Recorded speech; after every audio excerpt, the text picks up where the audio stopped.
We've all been there with our premature growing. We're getting ready to go out, your makeup's done, you're about to do your hair, and suddenly there's a bunch of grey hairs standing up on end that weren't there yesterday. The following then starts to run through your mind. Did grey hairs grow faster than your pigmented hairs? Because you've been trying to grow your hair for a while. It doesn't seem to grow at the same rate as those things sprouting from the top of your head. And the second thought is, why do they look different to the rest of your hair? They come out a little bit more wiry. I'm going to be explaining the answer to both those two questions in this video. Now, the reason I'm making this video is because I went for a date with my husband actually, and we were in the cinema, and I've got this WhatsApp chat with all the mums from my daughter's school. And in this space of this one movie we'd seen, I came out, there were 100 messages in this one WhatsApp chat, and it was all about premature growing. And actually I'd been tagged in a lot of these WhatsApp messages saying, Dr. V, or just they call me V, can you please create something for premature growing? And I thought the first thing I'm going to do is create a YouTube video, and then I'm going to explain to you why it's happening and what we can do to prevent it and also reverse it. If that sounds good to you, give me a thumbs up. Let's dive right in. First of all, let's talk about why we get pigmentation of hair. How does it work? We have melanocytes in our scalp. Those are cells producing the pigment melanin.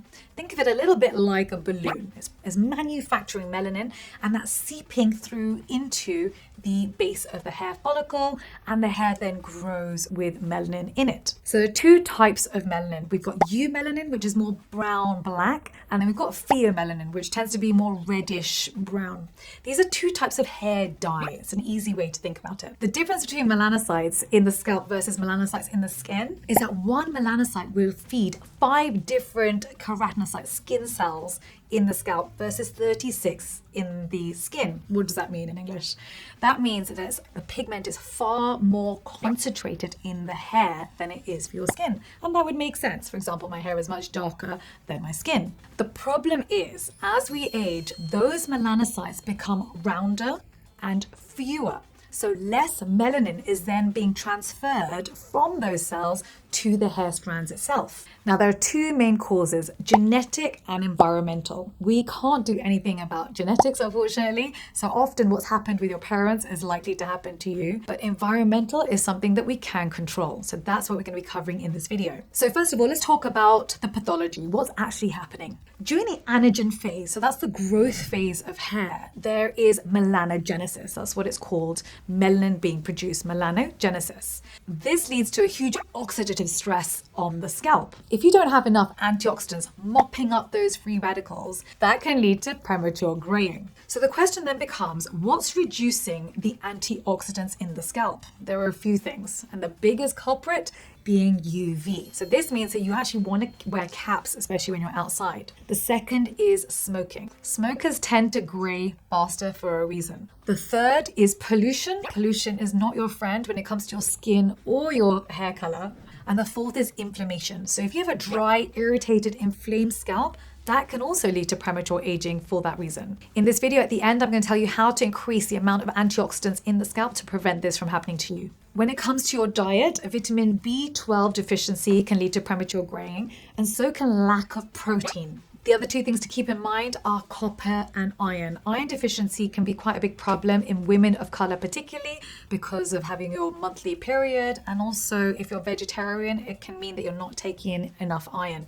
That can lead to premature aging, premature graying of the hair, and actually reduce the rate of hair growth as well. So I'll give you an example. I'm about 50 kg. My aim is to eat about 50 grams of protein a day, and that's just to maintain muscle mass. I would never go less than 40 grams, specifically for hair, skin, and joints. It is important for us to be counting how many grams of protein we're eating per day. It's not something we're used to doing. We tend to count calories more, but as we age, I highly recommend you count how many grams of protein you're eating per day. So you are right. Gray hair is thicker, it's coarser, and it is more wiry than your normal hair. It also grows faster because guess what? It doesn't take as much energy to grow gray hair. It doesn't need as much melanin going into the hair strand as your darker hair. Unfortunately, the hair itself is weaker. It is more prone to UV damage. It doesn't tend to grow as long for that reason too. So what do we do about it? What's the management? Number one, we want antioxidants on the scalp. So things like niacinamide, vitamin C, vitamin A.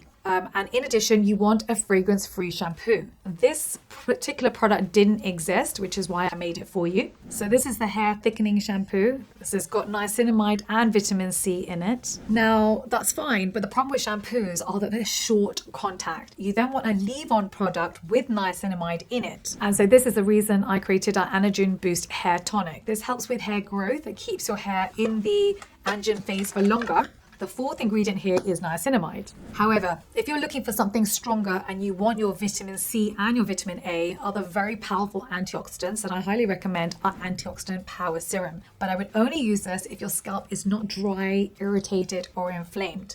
This increases cell turnover. It also helps with hair growth. Moving on to supplements. So we want to be consuming vitamin B12. We discussed this before. Consuming zinc and copper. Other things you can add in would be biotin, selenium, along with the vitamin B complex. So this particular product also gives you 8 grams of marine collagen, which helps with hair growth. So in addition to preventing graying of hair or premature graying of hair, it also helps towards your hair, skin, nails, and joints. The third thing you want to do is make sure you increase your protein, especially if you're a vegetarian. So one thing I love to do is to make sure I have my protein shakes.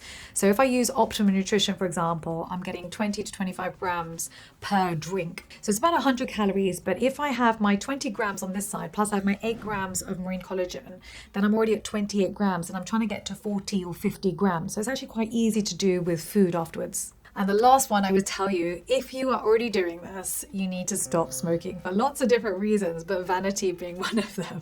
If premature graying is something that is bothering you and you are a smoker, just stop. It's not worth it. It also leads to hyperpigmentation of the lips and leads to premature fine lines. I am in the comment section for one out the launch of every YouTube video. So when you subscribe, hit that notification bell so you can come and ask me your questions.